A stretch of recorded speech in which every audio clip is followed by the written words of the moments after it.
السلام علیکم ورحمت الله وبرکاتو. دوستانو، نن زه تاسو ته داسې یو اهم وظایف خیم، یو مجربات خیم چې هغې باندې تاسو عمل شروع کړئ دوام او استمرار سره، مستقل سره، او دومره اوږده هم نه دي، آسان دي.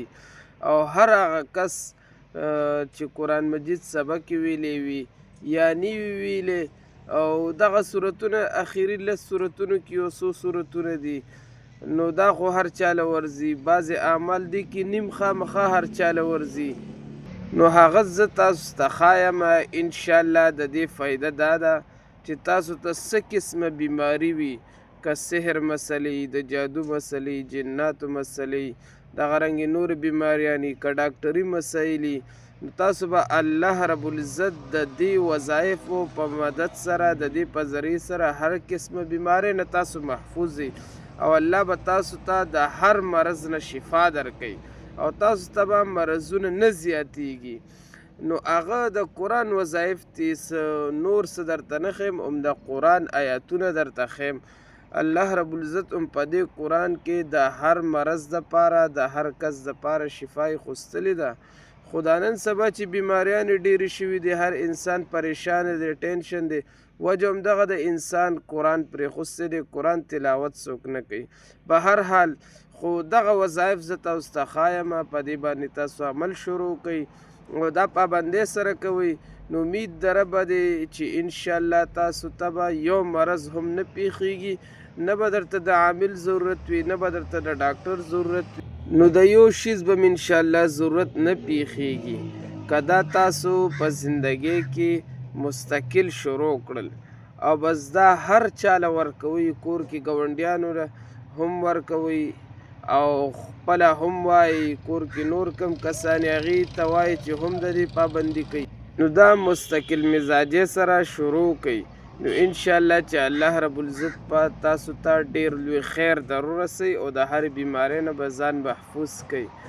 نو د یو قسمه علاج ضرورت په تاسو ته نه راځي، دغه وایي دا ستاسو د حفاظت دی د هر قسمه بیمارۍ نه.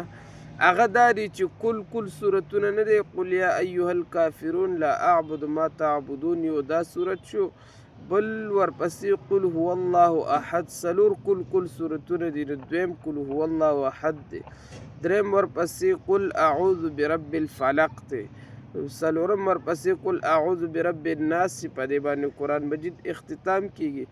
دا څلور صورتونه دي، هر صورت په تاسو اووه ځل وایي، اووه کارته، یعنی قل یا ایها الکافرون هم اووه ځل وایي، سوره اخلاص هم اووه ځل وایي، او سوره فلق قل اعوذ برب الفلق اووه ځل، سوره ناس هم اووه ځل، هر صورت په تاسو اووه ځل وایي. او څو ټیمه؟ سحر او ماښام. سحر چې راپاسې په دې دومره وخت نه لګي، مونځ ته پاڅېدلې دا ووایه، او بیا ماښام چې شي، ماښام مونځو کې اوابین وغیره وکړه، سنت وکړه، دا هم ووایه. یو دا شو. بل چې کوم دی منزل که سبق هم ویلی وي، منزل ورسره وایي، سحر ورسره یو ځل منزل هم وایه، او ماښام ورسره هم یو ځل منزل وایه. او بله خبره آیت الکرسي اووه ځل وایه. خو هغه طریقه ده چې یو ځل ووایې، یعنې څلور طرفونو ته به کف کي، یو ځل ووایې مخې طرف ته کف کا، بل ځل ووایې شا طرف ته، بل ځل شمال، بل ځل جنوب، دغه طریقې سره. او یو ځل چې ووایې بره به کف کي، بل ځل چې ووایې لاندې به کف کي، په اووم ځل چې ووایې نو ټول بدن او د ټول کور او څومره خلک وي دي په کور کې، بچي وي، کورواله وي، د هغې تصور به وکړې چې الله رب العزت مونږ د هر قسمه بیمارۍ نه محفوظ وساتي.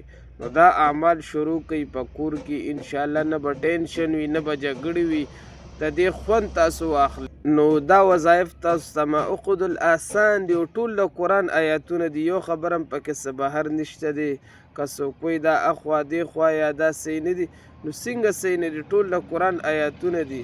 نو پام وکئ، دغه خلک چې دا کم بې غیرته خلک لګیا دي چې دا عملیاتو پسې خبرې کوي، دا خلک هسې په زول لګیا دي، څنګه یو ډاکټري یو علاج د انکار ته نشته، دغه رنګې عملیاتو هم یو فن دی.